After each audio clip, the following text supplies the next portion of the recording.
مصايب الدنيا كتير. من ضمن مصايب الدنيا الغدر. لو انت عندك إنسانية مش هتتحمل تعيش وانت مغدور بيك. الغدر المصاحب ليه الظلم. فجأة صاحبك اللي كلت معاه عيش وملح فجأة كده يقرر ان هو يغدر بيك بدون أدنى سبب، بدون أدنى مبرر. طب انا غدرت بيه عشان هو عمل كذا، مفيش كذا اصلا.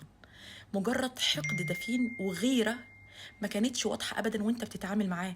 النوع ده من البشر أو عموما احنا مش هنخش جوه دواخل الناس عشان نعرف ده حلو ولا وحش غير لما بيحصل موقف. وربنا دايما بيعمل مواقف له حكمة، وحكمة ربنا دايما لا تدركها الأبصار، أكيد خير لكن بتتهز. ايه ده صاحبي فلان؟ ممكن تكون قلت جملة في تشات، هزرت هزار، او هو اللي قال وانت بترد عليه، فياخد الجمله من سياقها ويقول لك فلان قال عليك وعاد عليك. ليه بقى؟ لان هو بيغير من علاقتك بفلان ده.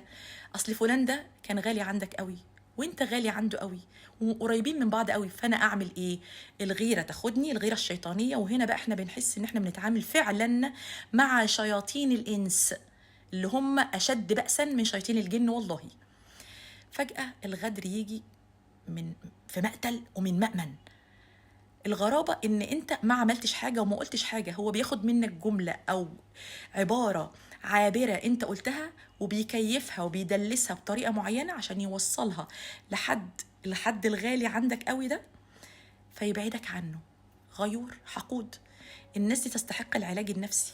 الناس دي تستحق ان هي يعني ان احنا نتجنبها، بس المشكلة ان احنا ما بنعرفهمش غير لما بنقع في شراكهم. اوعى تآمن لحد ولا بهزار ولا بجملة ولا بأي حاجة غير أمك وأبوك بس، ما تستأمنش حد.